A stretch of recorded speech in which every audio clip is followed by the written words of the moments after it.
वन्दे मातरम् वन्दे मातरम्।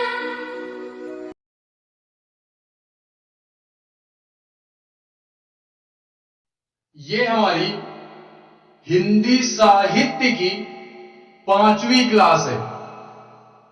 यार आज हम लोग अपने हिंदी साहित्य को कंटिन्यू करेंगे, ठीक है। इसके बाद हम लोग एक क्लास और अटेंड करेंगे जिसमें हम लोग पूरे के पूरे हिंदी साहित्य का अंत में जो मतलब एकदम अंतिम चरण में हम लोग पहुंच चुके हैं, ठीक है। तो इसके बाद एक क्लास हम लोग और अटेंड करेंगे जिससे कि हमारी पूरी की पूरी हिंदी साहित्य की इतिहास क्या होती है, कंप्लीट हो जाती है, ठीक है। इसी को हमको क्या करना है, बार बार रिवीजन करना है, ठीक है। तो यार रिवीजन तो आप लोग फिलहाल कर ही रहे होगे, जाहिर सी बात है, पढ़ रहे हो तो रिवीजन कर रहे होगे आप लोग, ठीक है। तो आज हम लोग देखते हैं उसी आधुनिक काल में, उसी आधुनिक काल की बात करूंगा। आधुनिक काल हमारा चल रहा था जिसमें से हम लोगों ने क्या कंप्लीट किया। पहला हम लोगों ने भारतेंदु युग कंप्लीट किया। भारतेंदु युग के बाद हम लोगों ने कंप्लीट किया द्विवेदी युग।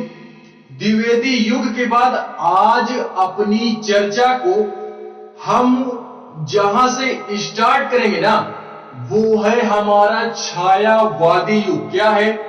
छायावादी युग। छायावादी के बाद यार आता है प्रगतिवादी, एंड प्रगतिवादी के बाद हमारा आता है प्रयोगवादी, ठीक है।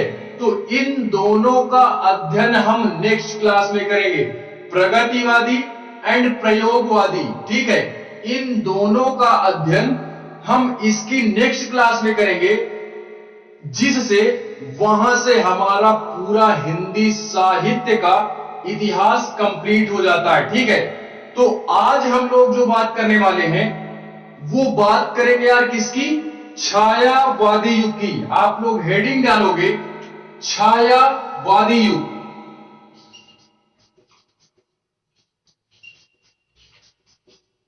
छायावादी युग,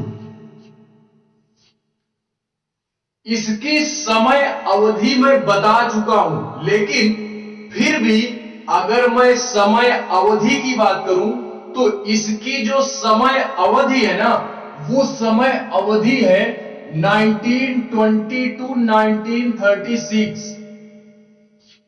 ठीक है। ये इसकी क्या है? ये इसकी समय अवधि है।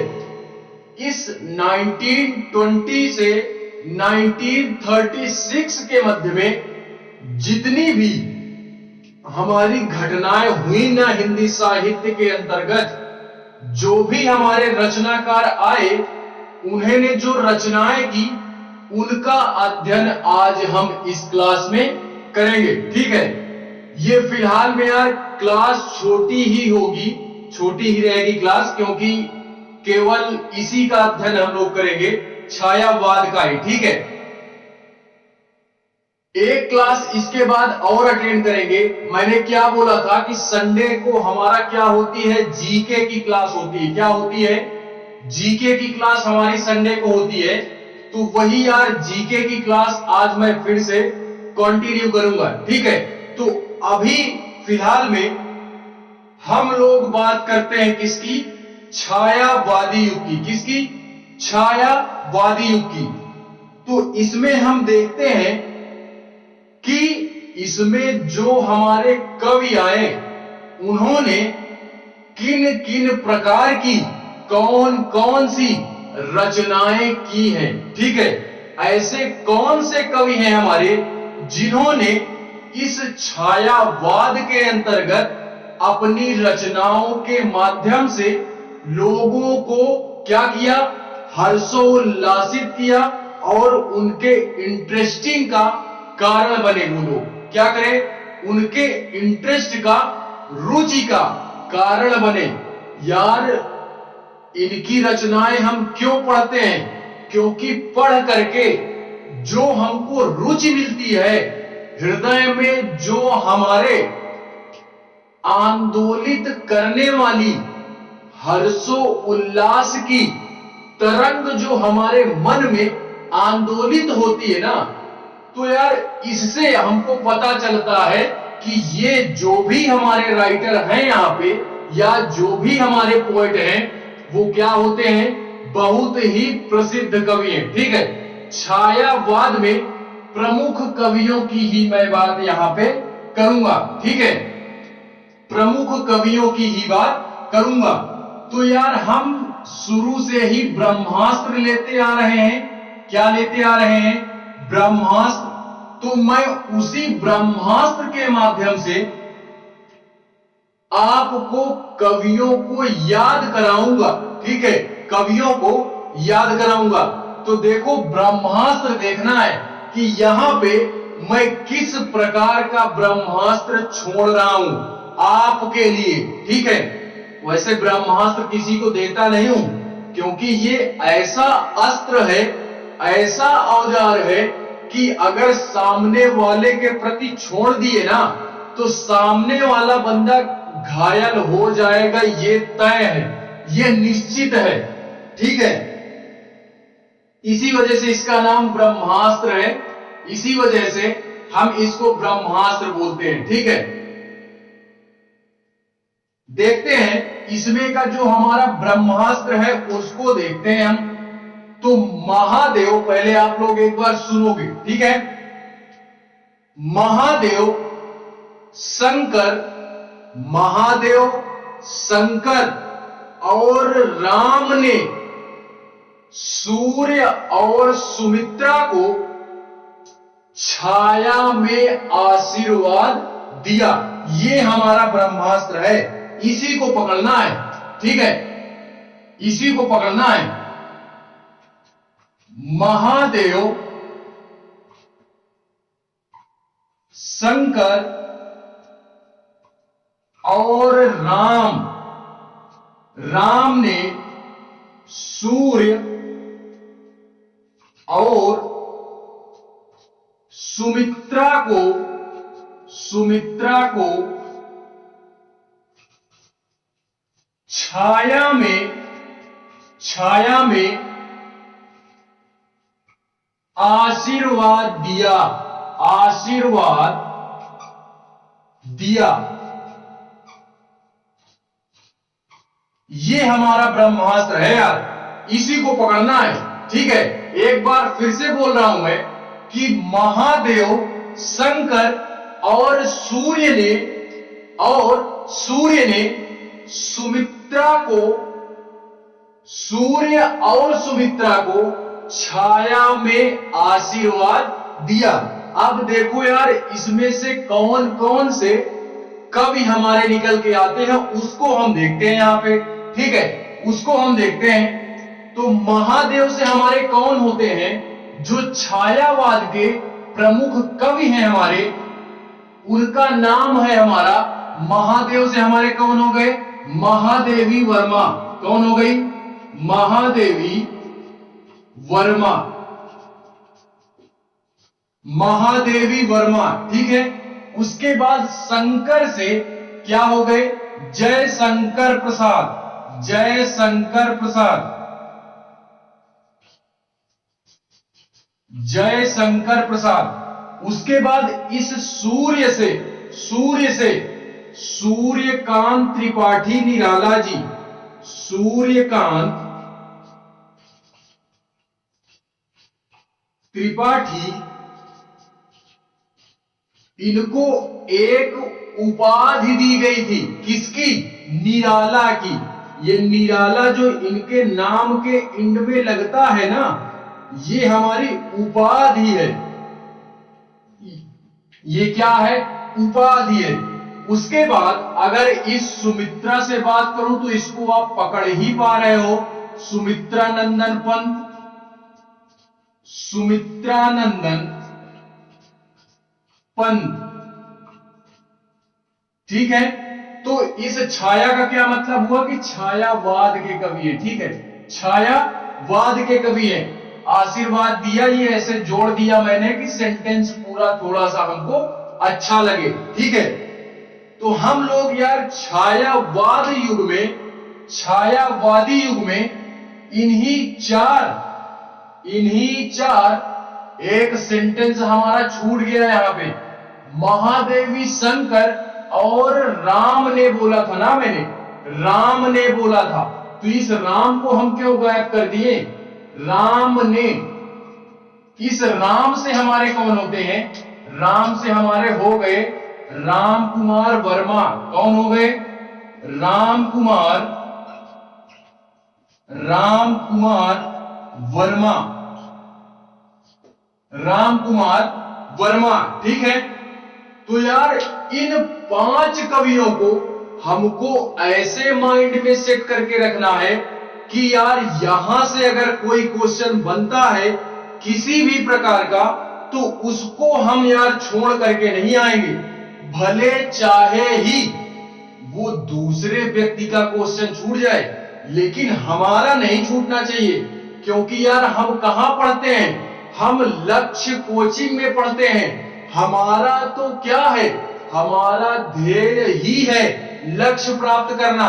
ठीक है, इस वजह से हमारा यार जो ध्येय है वो लक्ष्य प्राप्त करना ही है। इसी वजह से सबका क्वेश्चन छूटना चाहिए। लेकिन जितने भी मेरे भाई या मेरी जो दीदियां हैं जो लक्ष्य कोचिंग के माध्यम से अपनी तैयारी को नए आयाम में या नए स्तर पर लेकर के जा रही है ना, तो यार अपने लक्ष्य को आप क्या करोगे? उसको पाना है हमको। लक्ष्य कोचिंग में आ रहे हो या जुड़े हो, तो यार अपने लक्ष्य को हमको हासिल करके दिखाना है। किसको? देखते हैं हम लोग, क्या देखते हैं कि इसी सारे कवियों में से हम एक एक कवि का अध्ययन करते हैं और उनकी रचनाओं का भी अध्ययन करते हैं। ठीक है, तो सबसे पहले अगर मैं इसमें बात करूंगा तो सबसे पहले मैं जो हमारे फेमस कवि हैं, वैसे यार फेमस तो सारे हैं, प्रसिद्ध तो सारे हैं। ठीक है, इसमें जितनों की मैंने बात की प्रसिद्ध सारे हैं। ठीक है, लेकिन फिर भी जो मैं अपनी बात को आपके समक्ष प्रस्तुत करूंगा ना, वो किससे करूंगा? उसकी स्टार्टिंग में करूंगा जयशंकर जी से। किससे? जयशंकर जी से। तो हम लोग देखते हैं जयशंकर प्रसाद जी से रिलेटेड क्या? उनकी रचनाएं। ठीक है, उनकी रचनाएं देखते हैं। फिलहाल में आप इस ब्रह्मास्त्र को नोट करोगे और इन 5 कवियों को भी आप माइंड में सेट करके रखोगे। ठीक है, एक बार कहो तो यार फिर से बोल देते हैं हम क्या बोलते हैं कि महादेव, शंकर और राम ने सूर्य और सुमित्रा को छाया में आशीर्वाद दिया। ये हमारा ब्रह्मास्त्र है। कवि याद रहे या ना याद रहे, उनकी रचनाएं याद रहे या ना याद रहे, हमको पकड़ना है तो केवल और केवल ब्रह्मास्त्र पकड़ना है। ब्रह्मास्त्र पकड़ लिए तो कवि पकड़ में आ गए। अब कवि पकड़ में आ गए तो उनकी रचनाएं जाएंगी कहां? उनकी रचनाएं भी हमको समझ में आएंगी। ठीक है, या हम उनका अध्ययन जी से रिलेटेड उनकी जो रचनाएं हैं हम उनको देखते हैं। क्या देखते हैं? जयशंकर जी से रिलेटेड, जयशंकर प्रसाद, ये यार बाकायदे 12th में था चैप्टर। ठीक है, ये 12th में था, मुझे बखूबी याद है। ठीक है, तो ये 12th में था। आप लोग 9, 10th, 11, 12 4 क्लासों में पढ़ चुके हो। 4 क्लासों में हिंदी साहित्य का इतिहास पढ़ चुके हो। ठीक है, लेकिन इस तरीके की क्लास ना आप किसी ऑफलाइन कोचिंग में पाओगे, ना किसी ऑनलाइन कोचिंग में पाओगे। ये फैसिलिटीज, इस तरीके की जो एजुकेशन है ना, वो केवल और केवल कहां मिलती है? वो केवल और केवल लक्ष्य कोचिंग में ही मिलती है। ठीक है, कहां मिलती है? लक्ष्य में ही मिलती है। तो यहां पे हम देखते हैं क्या, यहां पे हम इनका ब्रह्मास्त्र देखते हैं कि जयशंकर प्रसाद जी से रिलेटेड इनकी जो रचनाएं हैं वो हम देखते हैं, और उनके याद करने का ब्रह्मास्त्र हमारा क्या है उसको भी हम देखते हैं, उसको भी हम देखते हैं। तो पहले आप लोग एक बार फिर से सुन लो, एक बार फिर से सुन लो कि जयशंकर ने चित्र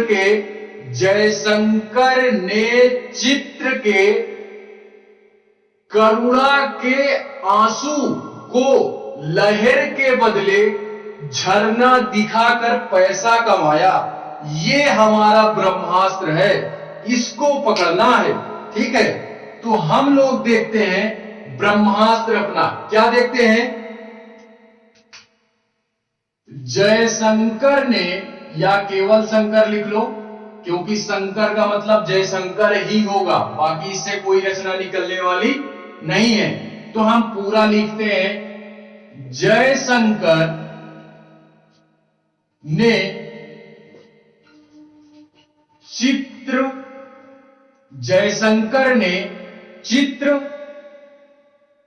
चित्र में करुणा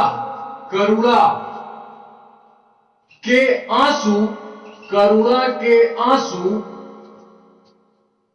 को लहर के बदले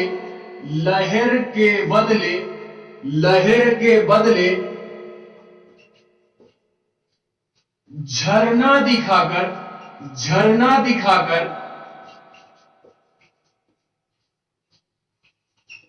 पैसा कमाया।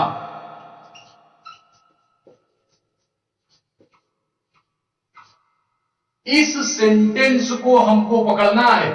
इस सेंटेंस को अगर हम पकड़ ले जाते हैं ना, तो जयशंकर जी से रिलेटेड जितनी भी हमारी प्रसिद्ध रचनाएं हैं ना, उनको हम पकड़ पाएंगे। देखते हैं, इस जयशंकर से हमारे होते ही हैं। ये जयशंकर हमारे क्या हैं? एक कवि हैं। क्या है? कवि हैं।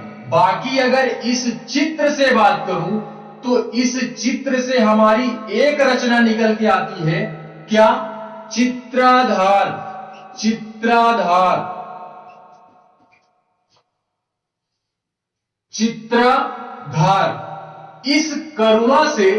इस करुणा से हमारी निकल के आती है क्या? करुणालय।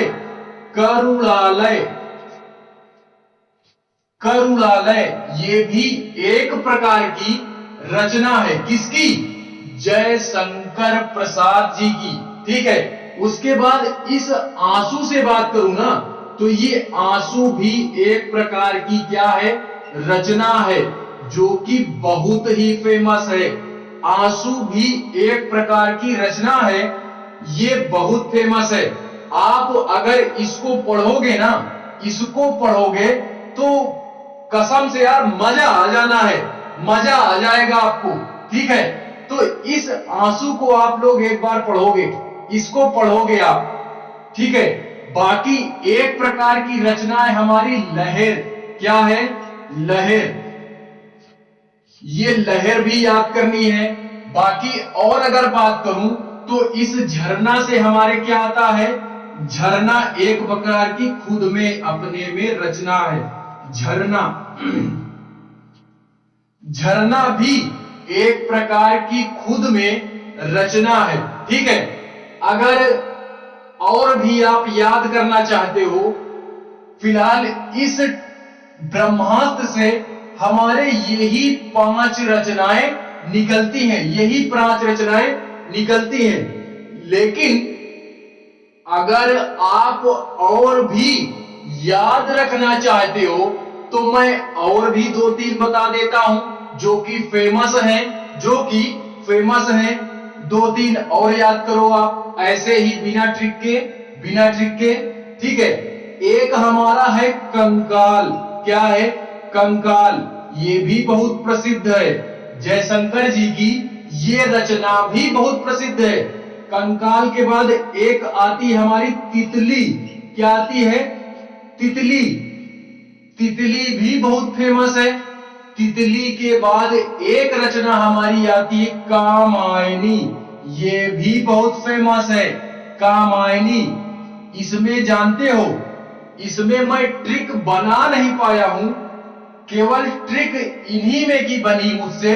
इस वजह से यार, वैसे भी बनाएंगे तो बन जाएगी, लेकिन थोड़ा सा समय का अभाव होने के कारण, क्योंकि यार कोई ट्रिक थोड़ा सा मुझसे तो नहीं बनती, मुझसे यार थोड़ी देर में तो नहीं बनती, क्योंकि सोचने में भी समय लगता है, ट्रिक बनाने में भी समय लगता है। ठीक है, तो इस वजह से इन तीनों को भी मैं बनाना चाह रहा था, लेकिन इतने की बनी तो मैंने बना दी, और इतने की मुझसे थोड़ा सा ये हुआ कि चलो छोड़ो, इसको ऐसे ही याद करते हैं, ऐसे ही याद करवाते हैं। तो यार इन तीनों को भी हमको याद रखना है। ठीक है, वैसे भी हर समय हम बैसाखी के सहारे नहीं चल सकते हैं। ठीक है, हर समय नहीं चलना है, वो जब ना याद हो तो बैसाखी का सहारा लेना है, अन्यथा बैसाखी का सहारा हमको नहीं लेना है। हमको खुद पे डिपेंड रहना है, ना कि किसी और पे। ठीक है, तो इन सारी रचनाओं को, जयशंकर जी से रिलेटेड इतनी सारी रचनाएं आप याद करोगे, इतनी सारी रचनाएं याद करोगे आप। कौन कौन सी? एक बार फिर से मैं ब्रह्मास्त्र बोलना चाहूंगा कि जयशंकर ने चित्र में करुणा के आंसू को लहर के बदले झरना दिखाकर पैसा कमाया। ये हमारा ब्रह्मास्त्र है,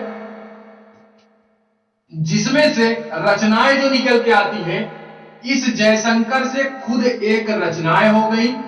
चित्र से हमारा क्या हो गया? चित्र से हमारा चित्राधार हो गया। करुणा से हमारा यार करुणालय हो गया। एंड करुणालय से हमारा क्या आता है? आंसू आता है। नो, करुणालय से नहीं, सॉरी, आंसू से हमारी आंसू आता है, लहर से हमारी लहर, एंड झरना से एक रचना निकलती है हमारी झरना। क्या निकलती है? झरना निकलती है। एंड इन तीन रचनाओं को भी आप अलग से याद करोगे। एक हो गई कंकाल, एक हो गई तितली, एंड एक हो गई हमारी कामायनी। तो इन 8 रचनाओं को आप जयशंकर जी से रिलेटेड याद रखोगे। ठीक है, एक बात ये भी बोल दूं कि ज्यादातर जो हिंदी साहित्य में क्वेश्चन बनते हैं ना, वो छायावाद से ही बनते हैं। आधुनिक काल में छायावाद से ही क्वेश्चन बनते हैं। ठीक है, क्योंकि ये फेमस कवि हैं। अभी एक कवि की मैं और बात करूंगा। एक कवि क्या, सारे कवियों को इसी, मतलब क्या बोलते हैं, छायावाद में ही महादेवी वर्मा लोगों का आप लोग सुने होंगे। उनको तो यार फिलहाल में अभी छोड़ो, उसको छोड़ते हैं। अभी जब उसके बारे में पढ़ेंगे तो वहीं पे देखेंगे। ठीक है, तो आप यार इसको याद रखोगे, जयशंकर जी को आप याद रखोगे। इसके बाद हम किसको देखते हैं? इसके बाद हम नेक्स्ट कवि को देखते हैं, जो छायावादी युग के अंतर्गत आते हैं। सुमित्रा नंदन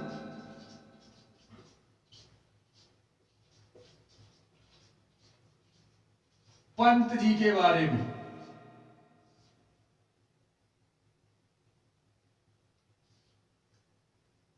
इनका अगर मैं ब्रह्मास्त्र देना चाहूं ना, इनका अगर ब्रह्मास्त्र देना चाहूं तो उसको आप लोग पहले सुनो कि इनका ब्रह्मास्त्र है क्या, जिससे हम इनकी रचनाओं को आसानी से पकड़ पाए। ठीक है, तो इनकी जो रचनाएं है ना, उनको हम लोग यहाँ पे देखते हैं।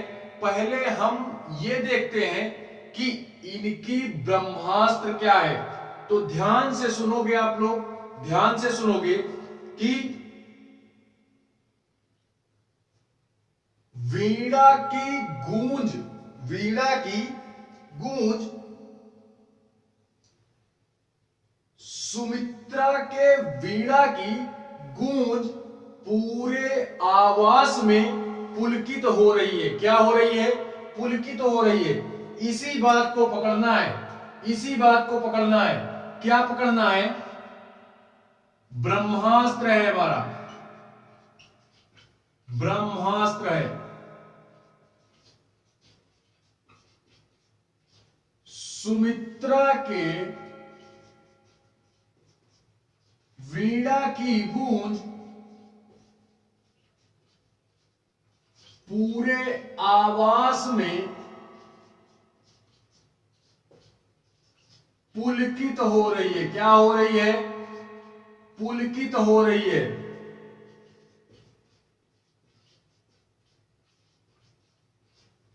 इसमें से देखिए यार, हम रचनाएं निकालते हैं। क्या करते हैं? रचनाएं निकालते हैं आसानी से, वो भी ठीक है। इस सुमित्रा से ये हुआ कि ये सुमित्रा नंदन पंत जी की है। किसकी है? पंत जी की है। और इस वीणा से, वीणा से खुद ही ये एक रचना आती है हमारी वीणा। ये भी एक प्रकार की क्या है? रचना है। ठीक है।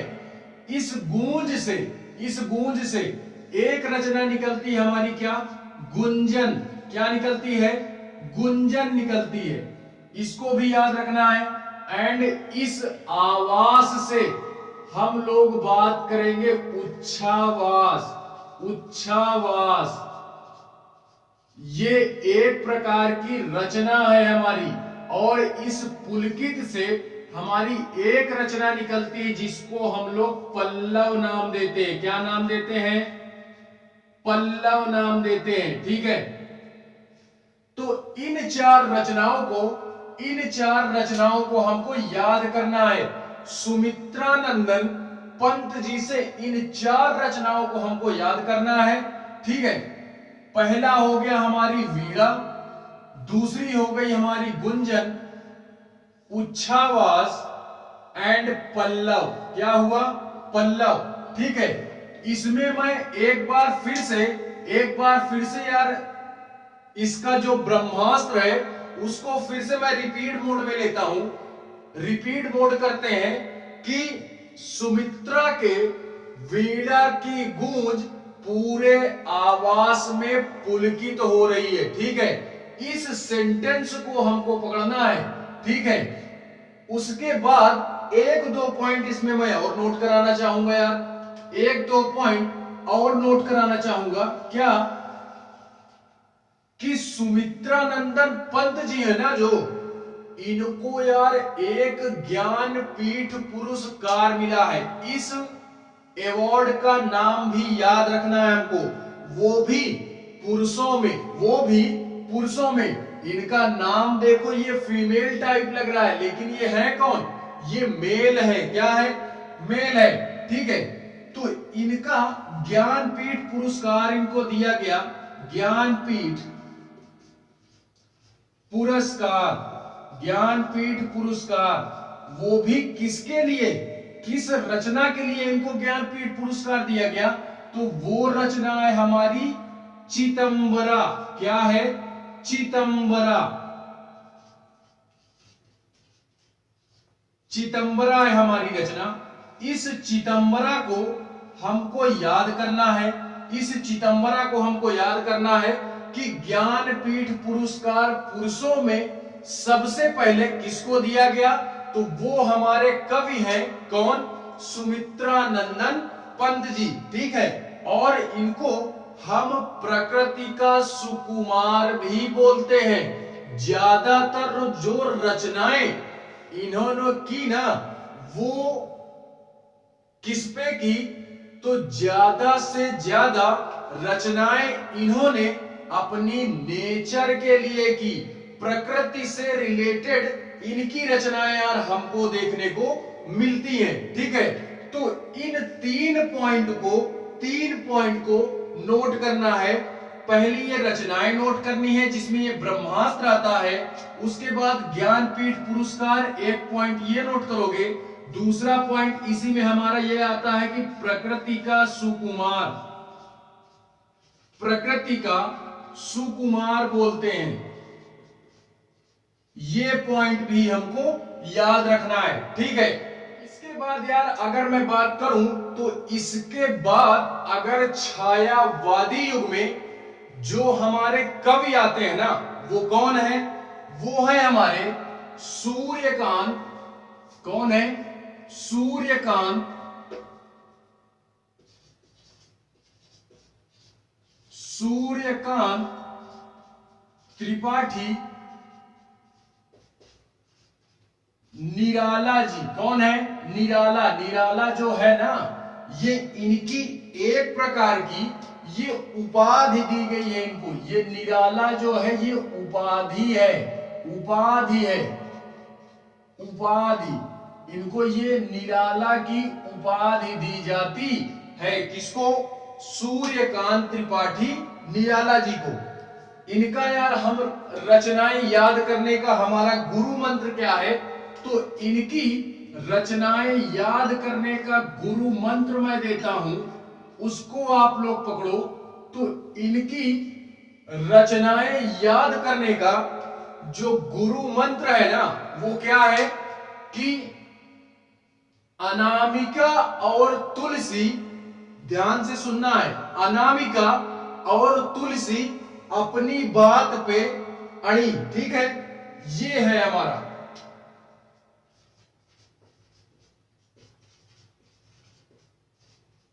अनामिका और तुलसी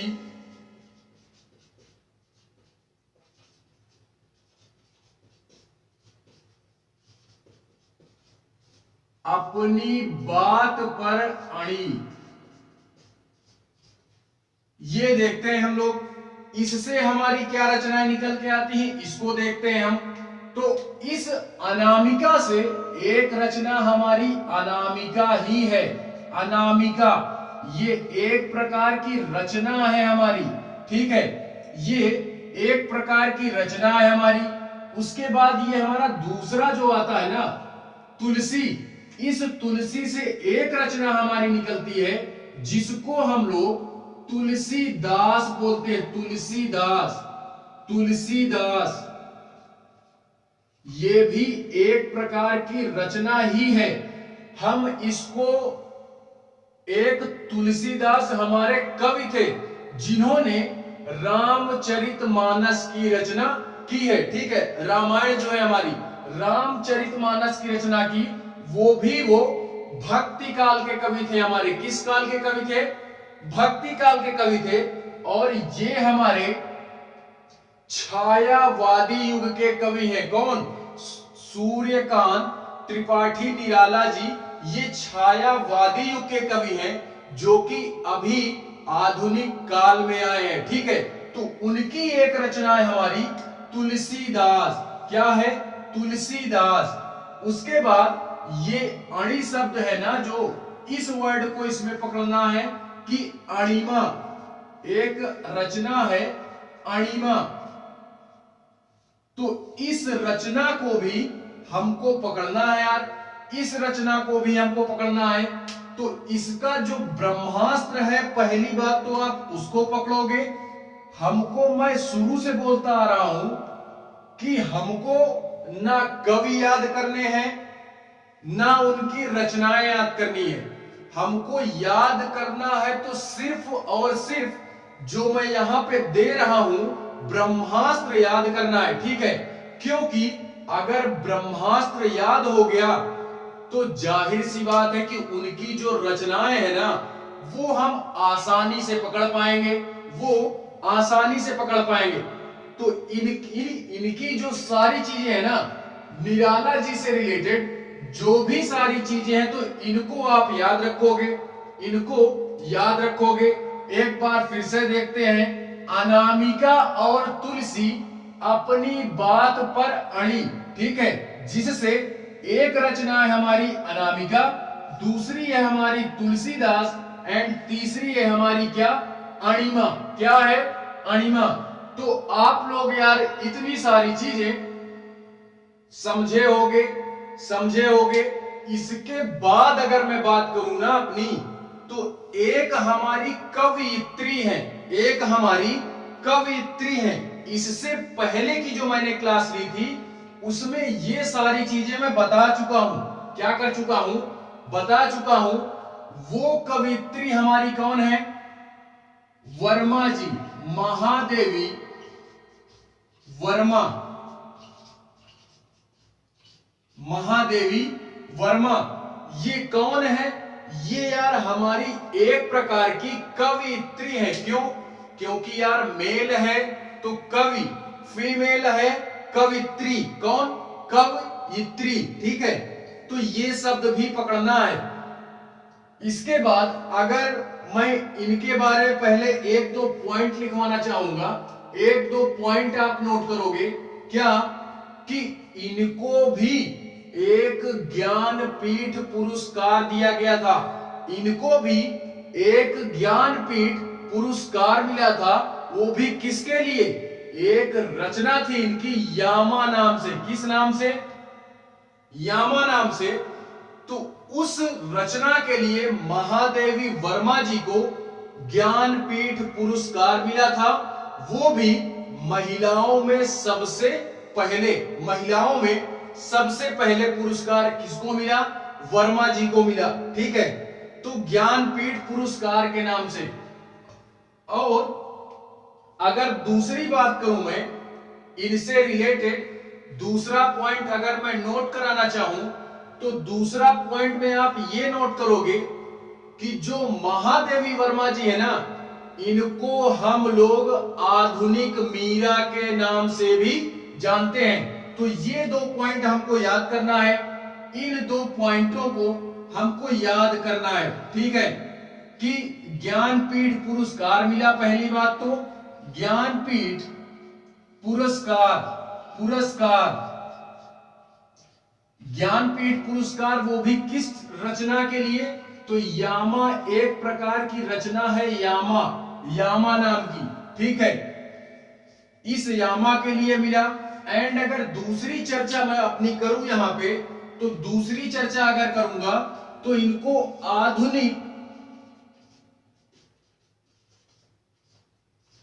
आधुनिक मीरा के नाम से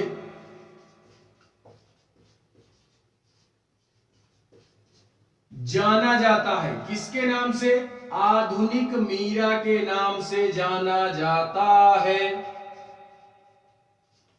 ठीक है, आधुनिक मीरा के नाम से जाना जाता है। ठीक है, क्योंकि यार मीराबाई जी के बारे में आप पढ़ चुके हो कि मीराबाई जो थी वो भी हमारी भक्त काल की ही, क्या थी, भक्त काल की ही हमारी एक प्रकार की ये भी कवयित्री थी।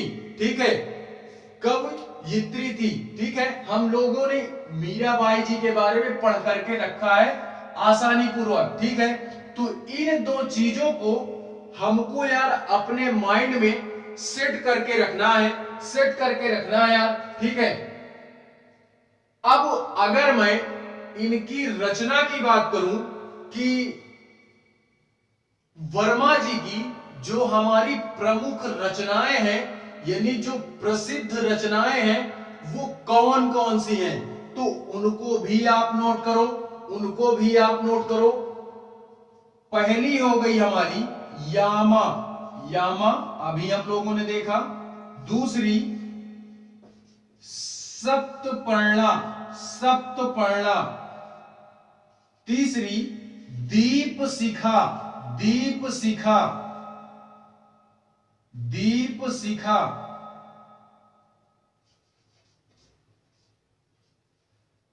चौथा नीरजा, नीरजा। पांचवा निहार, निहार। एंड छठा हमारा रश्मि, रश्मि। तो इतनी रचनाएं आप याद रखोगे। एक रचना और याद करना हो तो कर सकते हो। गिलहरी करके इनकी एक रचना है जो कि मुझे अच्छी लगी, 7वीं के बाद 8वीं, गिलहरी। ये रचना भी आप इनकी याद रखोगे, ठीक है। तो इन 8 रचनाओं को वर्मा जी से रिलेटेड याद रखोगे, ठीक है।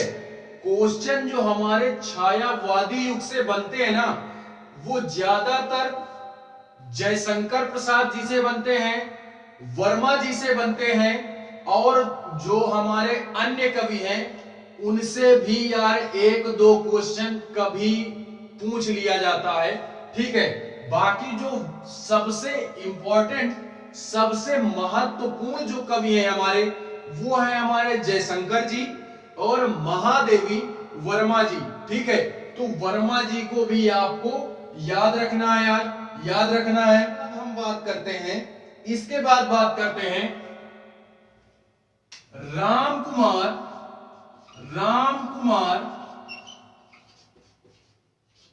वर्मा जी की। राम कुमार वर्मा जी की रचनाओं को हम देखते हैं, ठीक है। तो इनकी भी यार ज्यादा नहीं, मैं 2 ही रचनाओं को यहां पे रखने का प्रयास करूंगा, 2 ही रचनाओं को। तो उन 2 रचनाओं को भी हमको पकड़ करके रखना है, साथ ही साथ पकड़ लेते हैं यार, क्या दिक्कत है, ठीक है। तो पकड़ लेते हैं साथ में।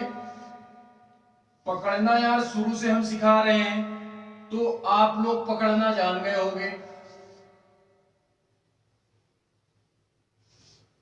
2 रचनाओं को हम पकड़ते हैं, यहां पे 2 रचनाओं को पकड़ते हैं कि एक रचना हो गई चित्ररेखा, चित्ररेखा, चित्ररेखा।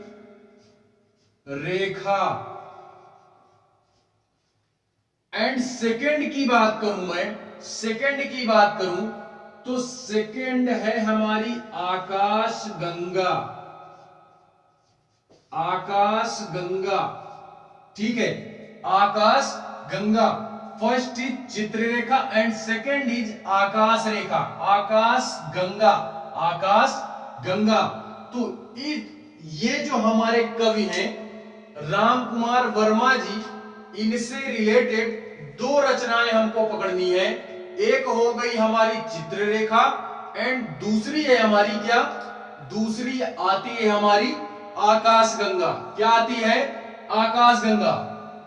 तो यार यहां से हमारा जो छायावादी युग है ना, वो यहां से एंड होता है। क्या होता है, छायावादी युग यहां से हमारा खत्म होता है।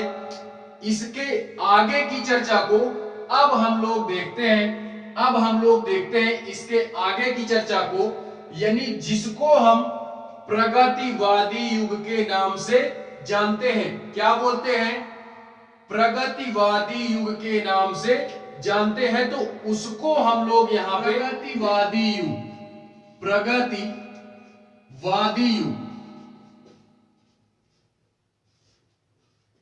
इसके अगर समय अवधि की बात करूं, इसके समय अवधि की बात करूं तो समय अवधि है इसकी, यानी टाइम पीरियड जो है हमारा 1936 से लेकर के 1943, ठीक है।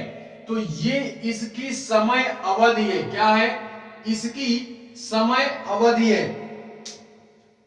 इसके अंतर्गत जो भी हमारे कवि आते हैं उनको हम देखते हैं कि प्रगतिवादी युग के अंतर्गत हमारे कौन कौन से कवि आते हैं, ठीक है।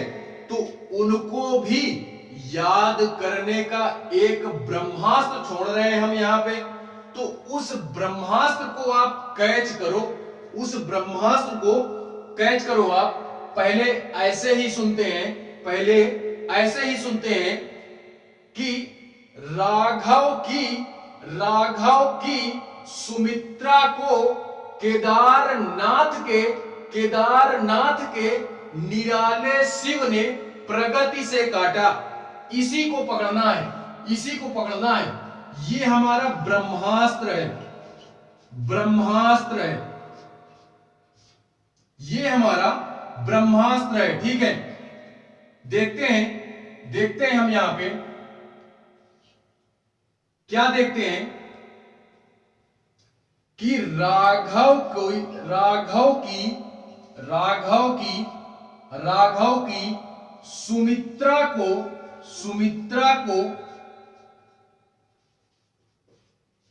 केदारनाथ के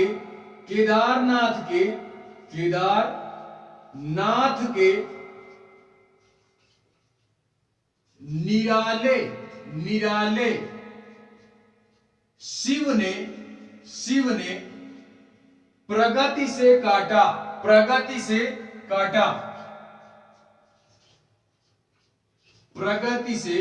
काटा। निराले शिव के नाग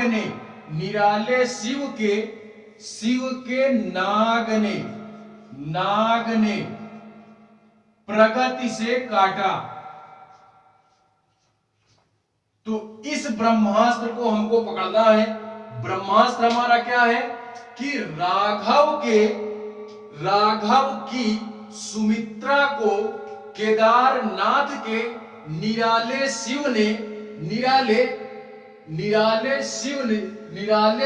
के नाग ने प्रगति से काटा। ठीक है, तो इसमें हम लोग ये देखते हैं कि इसमें से हमारे कौन कौन से कवि निकल करके आते हैं, उसको हम देखते हैं। क्या करते हैं, उसको हम देखते हैं। तो पहला आप नोट करोगे, इस राघव से एक कवि हमारा आता है रागेय राघव। ठीक है, पहला ये हो गया। दूसरा सुमित्रानंदन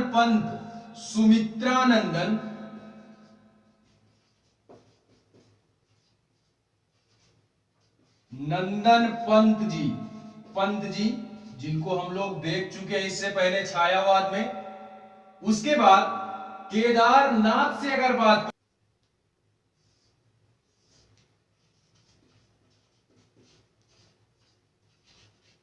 केदारनाथ अग्रवाल क्या है,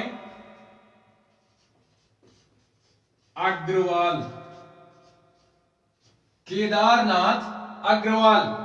उसके बाद निराले से हमारे आते हैं, निराले से सूर्यकांत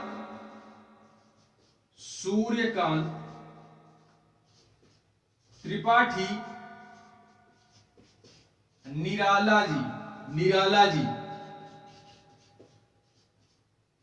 ये हो गया।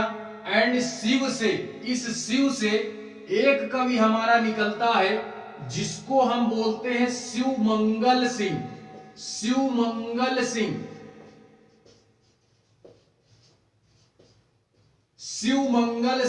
ठीक है, और इस नाग से हमारे आते हैं नागेश्वर जी। कौन आते हैं, नागेश्वर जी। तो इसको भी पकड़ना है, नागेश्वर जी को भी पकड़ना है।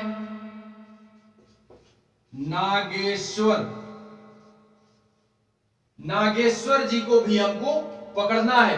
और उसके बाद इस प्रगति से यही है कि ये प्रगतिवादी युग के हैं। तो ये चारी चीजें हैं। इस नाग से नागेश्वर नहीं,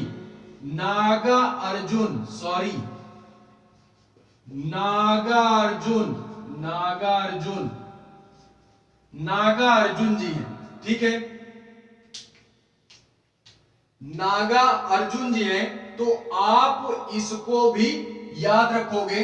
पहला जो हमारा कवि है रागेय राघव, दूसरा है हमारा सुमित्रानंदन पंत, तीसरा है हमारा केदारनाथ अग्रवाल, एंड चौथे हैं हमारे सूर्यकांत त्रिपाठी निराला जी, पांचवें हमारे नागार्जुन जी, एंड छठा जो नाम आता है वो हमारा आता है शिवमंगल सिंह जी। कौन आते हैं, शिवमंगल सिंह जी। ठीक है, तो एक बार फिर से मैं रिवीजन मोड लूंगा।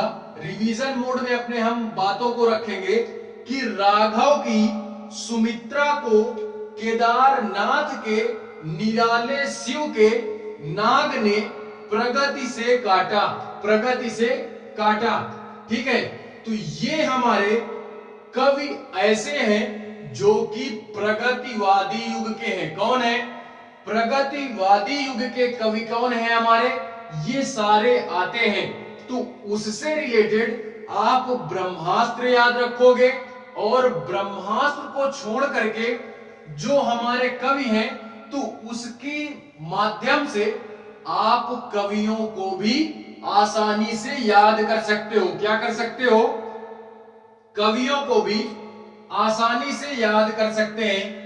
अब हम लोग एक एक कवि को इसमें से देखते हैं। क्या करते हैं?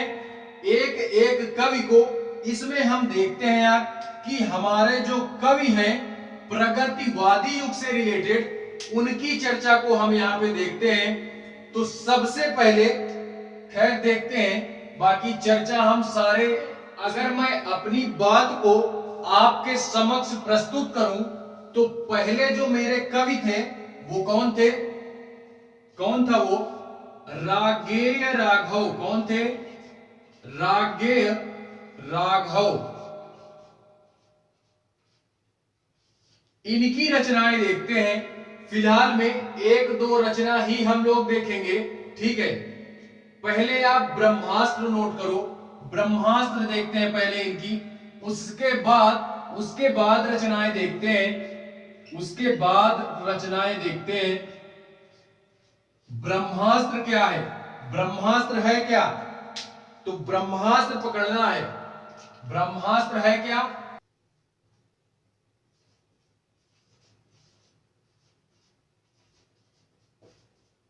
राघव और पांचाली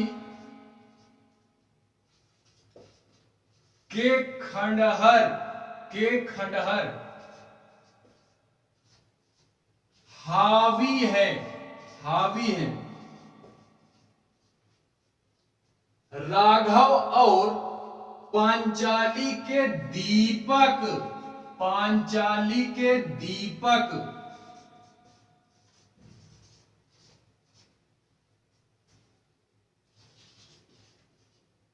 खंडहर में हावी है। इस ब्रह्मास्त्र को हमको पकड़ना है। रागेय राघव जी से रिलेटेड जो कि प्रगतिवादी युग के कवि हैं, इनको याद करने का ब्रह्मास्त्र हमारा क्या है कि राघव और पांचाली के दीपक खंडहर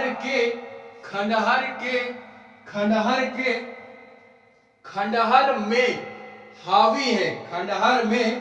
हावी है। इनसे रिलेटेड रचनाएं देखते हैं।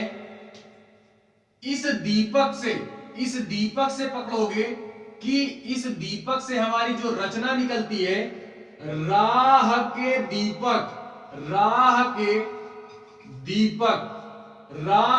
दीपक।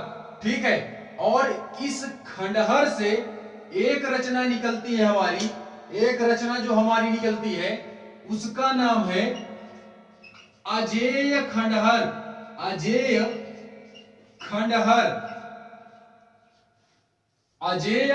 खंडहर। ठीक है, उसके बाद अगर मैं बात करूं ना तो उसके बाद हमारा एक रचना है इनकी, इस हावी से एक रचना निकलती हमारी मेधावी। इस हावी से एक रचना निकलती है क्या? मेधावी। ठीक है, तो रागेय राघव जी से रिलेटेड इन तीन रचनाओं को हमको पकड़ना है जिससे क्वेश्चन यार आता है तो जाए नहीं यहां से। ठीक है, जिससे क्वेश्चन आए तो जाए नहीं। ये हमारे प्रगतिवादी युग के कवि हैं। कौन? राघव। वैसे भी आप इस शब्द को पकड़ोगे ब्रह्मास्त्र में भी कि ये राघव शब्द जो है ये कौन है? रागेय राघव जी के इसमें रचनाएं हम पढ़ रहे हैं। ठीक है, बाद अगर मैं बात करूं तो मेरा एक कवि आता है शिवमंगल सिंह। शिवमंगल सिंह,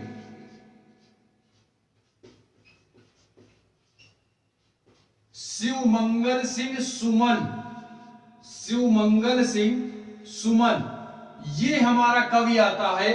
तो इससे रिलेटेड जो भी रचनाएं हैं उसको हम यहां पे देखते हैं कि इनकी जो रचनाएं है ना, कौन कौन सी रचनाएं निकल करके आती है।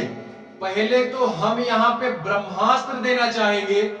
एक ब्रह्मास्त्र आप नोट करो, गुरु मंत्र आप ले लो। ठीक है, वैसे गुरु मंत्र यार कोई देता नहीं है, लेकिन हमने अपने इंडिया के बच्चों को शिक्षित करने का प्रण लिया है। तो इस वजह से हम अपने समाज को एक नया आयाम देंगे इस प्लेटफॉर्म के माध्यम से। ठीक है, कि हमारे जितने भी दूर दराज के गांव के अभ्यर्थी हैं वो बड़ी बड़ी कोचिंगों को अगर नहीं हायर कर सकते तो वो यार एक स्मार्टफोन तो ले ही सकते हैं, सस्ता मद्दा कोई सा, जिससे हमारा काम चल सके। तो यार आप लोग इस प्लेटफॉर्म के माध्यम से अपनी तैयारी को नया आयाम दे सकते हो, जिससे एक बेहतर समाज का सृजन हो सके। क्या हो सके? सृजन हो सके। ठीक है, देखते हैं ब्रह्मास्त्र हमारा क्या है। ब्रह्मास्त्र क्या है? ब्रह्मास्त्र हमारा यह है कि सुमन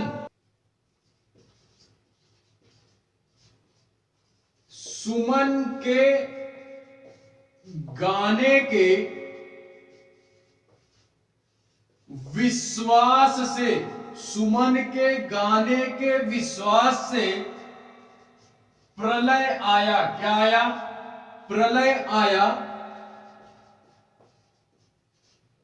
और हिलने लगा सब कुछ, और हिलने लगा सब कुछ, हिलने लगा सब कुछ।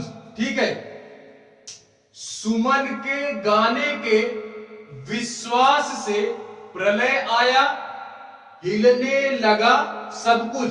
ठीक है, तो इस वर्ड को पकड़ना है, सॉरी वर्ड नहीं, सेंटेंस को, इस सेंटेंस को पकड़ना है, जिससे हम अपनी रचनाओं को आसानी पूर्वक अपने माइंड में सेट कर सके। क्या कर सके?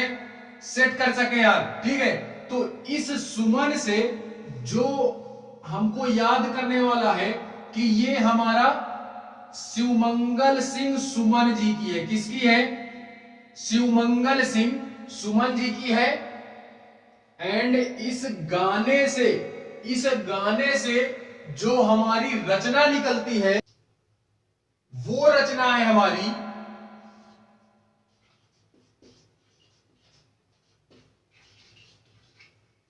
जीवन के गान। जीवन के गान, इस गाने से हमारा कौन सी रचना निकलती है? जीवन के गान। और इस विश्वास से एक रचना हमारी निकलती है, विश्वास बढ़ता ही गया। विश्वास बढ़ता ही गया, ये भी एक रचना है। विश्वास बढ़ता ही गया, और इस प्रलय से एक रचना निकलती हमारी, जिसको हम नाम देते हैं प्रलय सृजन। प्रलय सृजन, ये भी एक प्रकार की रचना है हमारी, प्रलय सृजन। और प्रलय आया और हिलने लगा सब कुछ। इस हिलने से एक रचना निकलती है हमारी। एक रचना क्या आती है?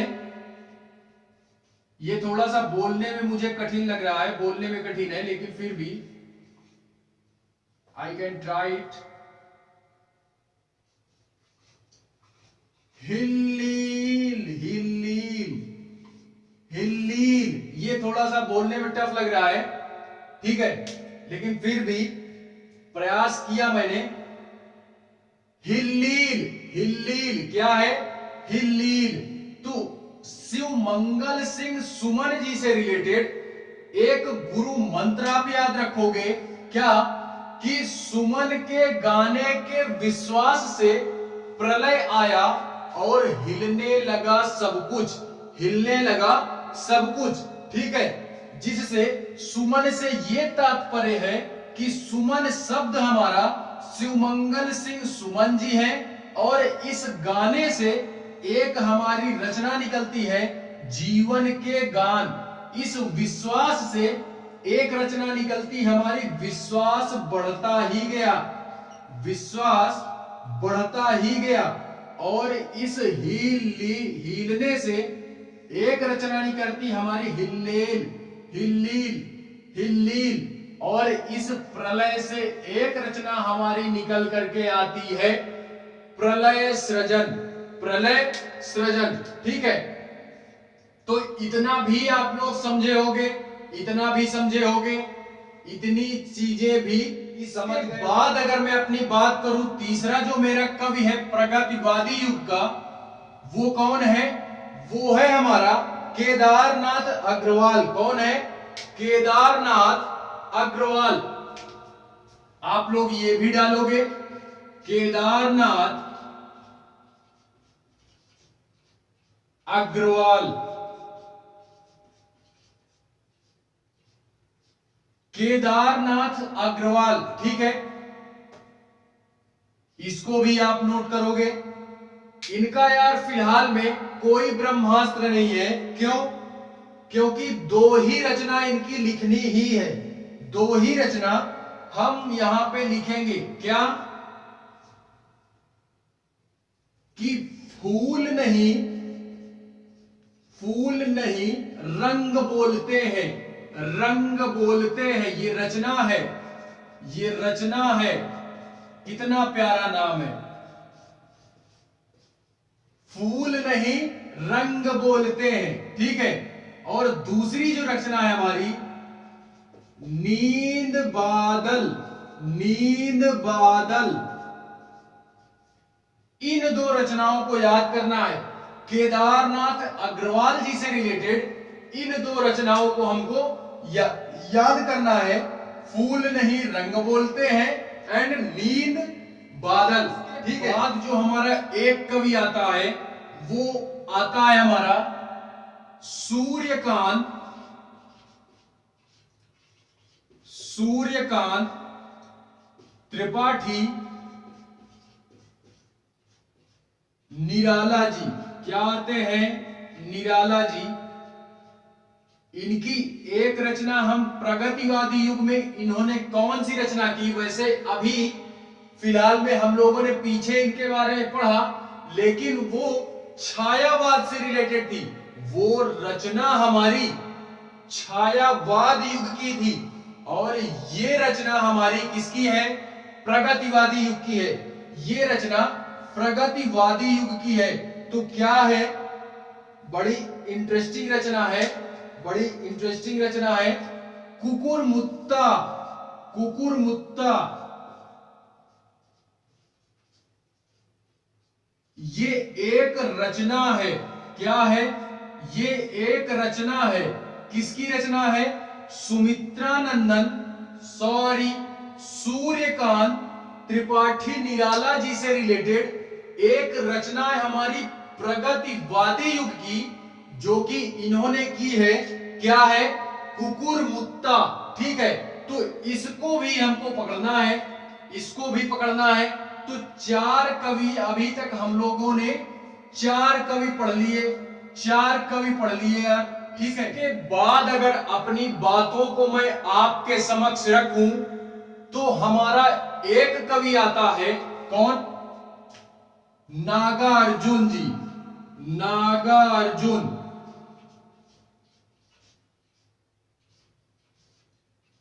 नागा अर्जुन ये भी एक प्रकार का कवि है। इसकी देखते हैं कौन कौन सी रचनाएं हैं। रचनाएं, रचनाएं देखते हैं इनकी।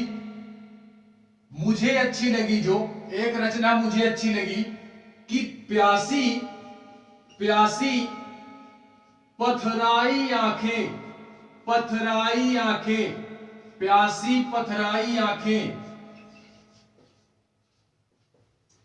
प्यासी पथराई आंखें। दूसरी रचना है हमारी सतरंगी, सतरंगी फूलों वाली, फूलों वाली। एंड तीसरी रचना है हमारी युगधारा, युगधारा। ये तीसरी रचना है हमारी युगधारा, तीसरी रचना है। नागार्जुन जी से रिलेटेड इन तीन रचनाओं को बड़ी आसानी पूर्वक आप याद रखोगे। अगर नहीं याद होता है तो यार याद करने का प्रयास करो। कब तक बहाने बनाओगे कि नहीं याद हो रहा? वो सारी बच्चों की चीजें हैं, तो बच्चों जैसी हरकतें नहीं करनी कि नहीं याद हो रहा है, मेरे पास कॉपी नहीं है इस वजह से लिख नहीं रहा हूं, पेन नहीं है इस वजह से नहीं लिख रहा। तो यार वो बच्चों की हरकतें हैं, वो बच्चों की हरकतें हैं, ठीक है।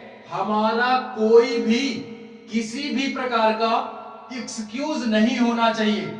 इतना यार मेच्योरिटी लेवल तो अपने पास होना चाहिए, इतना मेच्योरिटी लेवल तो होना। इसके बाद जो हमारा प्रगतिवादी युग का कवि आता है ना, वो लास्ट है। कौन है? लास्ट कवि है हमारा। कौन? प्रगतिवादी युग का लास्ट कवि हमारा आता है सुमित्रानंदन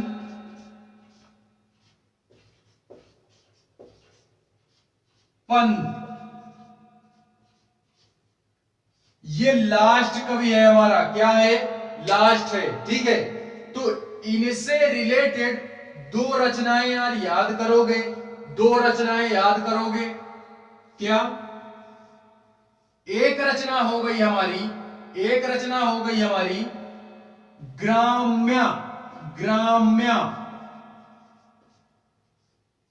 क्या हो गई? ग्राम्या।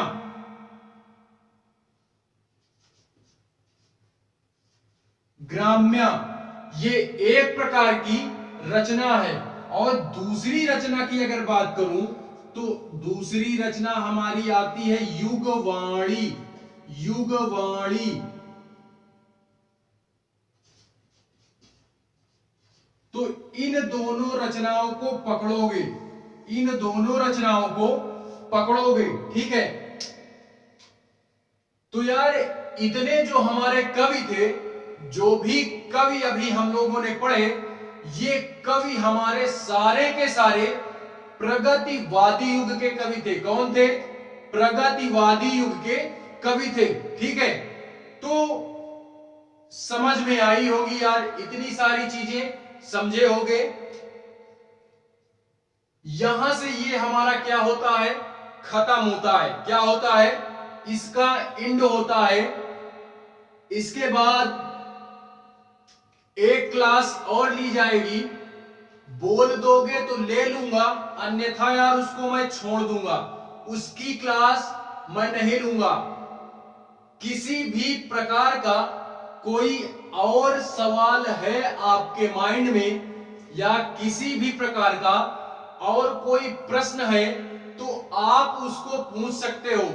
जब भी समय मिलेगा तो उस क्लास को मैं यहां पे यार उसको भी कवर करा दूंगा। इसके बाद हमारा बचता है प्रयोगवादी युग, प्रयोगवादी युग, जिसमें उसमें भी हम लोग ज्यादा नहीं, दो तीन कवियों के बारे में उसमें भी पढ़ेंगे। तो पूरा का पूरा हिंदी साहित्य का इतिहास है ना जो हमारे, वो कंप्लीट होता है। क्या होता है?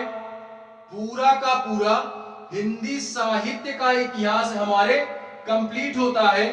तो आज के बाद से हम इसको अब नहीं पढ़ेंगे। क्या करेंगे?